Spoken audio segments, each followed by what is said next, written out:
Page 34. From the scales and weighing things up dispassionately. Rather, all investigators have a thumb on one side or other of the scales. Every practical procedure, for instance in literary criticism, presupposes a theoretical perspective of some kind. To deny this is simply to try to place our own theoretical position beyond scrutiny, as something which is, quote, common sense, unquote, or, quote, simply given, unquote, stop. This contention is problematical, of course, and is usually only made explicit as a counter to specific arguments put forward by opponents. The problem with this view is that it tends to discredit one's own project along with all the rest, introducing a relativism which disables argument and cuts the ground from under any kind of commitment. Para 3. Language itself conditions, limits, and predetermines what we see. Thus, all reality is constructed through language so that nothing is simply, quote, there, unquote, in an unproblematical way. Everything is a linguistic/textual construct. Language doesn't record reality. It shapes and creates it so that the whole of our universe is textual. Further, or for the theorist, meaning is jointly constructed by reader and writer. It isn't just there and waiting before we get to the text, but requires the reader's contribution to bring it into being. Para 4. Hence, any claim to offer a definitive reading would be futile. The meanings within a literary work are never fixed and reliable, but always shifting, multifaceted and ambiguous. In literature, as in all writing, there is never the possibility of establishing fixed and definite meanings. Rather, it is characteristic of language to generate infinite webs of meaning, so that all texts are necessarily self-contradictory, as the process of deconstruction will reveal. There is no final court of appeal in these matters, since literary texts, once they exist, are viewed by the theorist as independent linguistic structures whose authors are always dead or absent. Para 5. Theorists distrust all totalizing notions. For instance, the notion of great books as an absolute and self-sustaining category is to be distrusted, as books always arise out of a particular socio-political situation, and this situation should not be suppressed, as tends to happen when they are promoted to greatness. Likewise, the concept of a human nature as a generalized norm, page 35, which transcends the idea of a particular race, gender, or class, is to be distrusted too, since it is usually in practice Eurocentric bracket that is based on white European norms bracket closed, and androcentric bracket that is based on masculine norms and attitudes bracket closed. Thus, the appeal to the idea of a generalized, supposedly inclusive human nature is likely in practice to marginalize or denigrate or even deny the humanity of women or disadvantaged groups. To sum up these 5 points for theory, politics is pervasive, language is constitutive, truth is provisional, meaning is contingent, human nature is a myth, full stop. Para. If at later points in this book or later in your study of theory you begin to find that your grasp of things is slipping, it would be worthwhile coming back to this list to remind yourself of the basic frame of mind which theory embodies. It is very likely that a concept with which you are having difficulty will turn out to be a version of one of these positions. Para. Selected reading. Books representing the liberal humanist position. Alter, Robert, The Pleasures of Reading in an Ideological Age.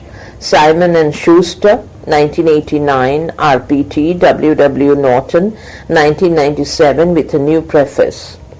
polemical anti-theoretical introduction, quote, the disappearance of reading, unquote, and final chapter, quote, multiple readings and the bog of indeterminacy, unquote, the chapters in between are on traditional literary critical concepts such as character, style, and perspective. Next, Gardner Helen, In Defense of the Imagination, Oxford University Press, 1984, based on a course of lectures responding to a book by Frank Kermode, then a champion of theory, a vigorous defense of traditional humanist scholarship and criticism against what she saw as the malign influence of theory.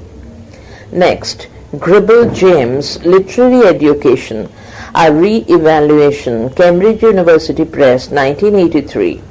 One of several books from the early 1980s which mounted a defense of traditional literary scholarship against theory.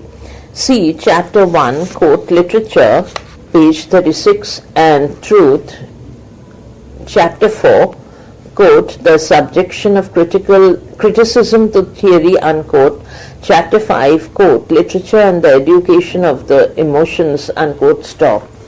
Next, Steiner George, Real Presences, Is There Anything in What We See? Favor, 1989, RPT, University of Chicago Press, 1991.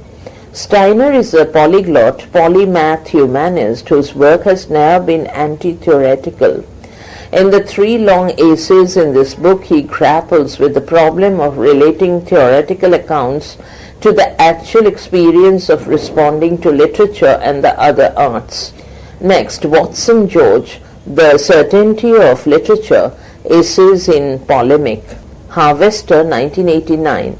Watson's opposition to contemporary theory is absolute and unqualified, as the title of this book implies. Section, Books about the Rise of English as an Academic Subject. Baldick, Chris, The Social Mission of English Studies, 1848 to 1932, Oxford University Press, 1983. A clearly argued history of literary criticism in England from Matthew Arnold, detailed and with a clear introduction. Doyle Bryan, The Hidden History of English Studies in Rereading English, edited Peter Widdowson, Methuen, 1982, pages 17 to 31. Asks, quote, why and how did English become a major subject in higher education? Question mark, unquote. An influential account, though the emphasis is slightly different from the one I have offered here. Next, Eagleton Terry, quote, The Rise of English, unquote, Chapter 1 in his Literary Theory, An Introduction, Blackwell, 1983, 2nd edition, University of Minnesota Press, 1996. A polemical and very readable account of the growth of English, broadly in line with Doyle's. Next, Graff Gerald, Professing Literature and Institutional History, University of Chicago Press, 1987. A detailed account of the growth of English studies in the United States. Next, Kearney Anthony, The Laws on the Locks of Literature, John Churton Collins, Scottish Academic Press, 1986. Collins was a 19th century pioneer of English studies. This enjoyable book includes an account, bracket, on which I have drawn in the relevant part of this chapter, bracket closed, of debates in the press and Parliament on the proposed new academic subject of English. Next, Mulhern Francis, M-U-L-H-E-R-N, Francis, The Moment of Scrutiny, New Left Books, 1979. Scrutiny was the journal founded by F.L. Lewis in 1932, so this widely respected book continues the story of English from where Baldick above leaves off. Page 37. Next, Palmer D.J., The Rise of English Studies, Oxford University Press, 1965, a readable account. Next, Potter Stephen, The Muse in Chains, A Study in Education, Cape 1937, reprint Folcroft 1973. An early account of early English, the specimen examination papers from the 19th century included in the appendices are very revealing. Tilliard, E.M.W., The Muse Unchained, an intimate account of the revolution in English studies at Cambridge, London, Bowes and Bowes, 1958, continues the story of English from where Potter leaves off, describing Cambridge in the 1920s and 1930s and the early careers of Richards, Empson and Lewis. Palmer, Potter and Tilliard together provide what might be called liberal humanism's own account of its development, distinctly different from that offered by Baldick, Doyle, Eagleton and Mulhern. Page 38, Chapter 2, Structuralism.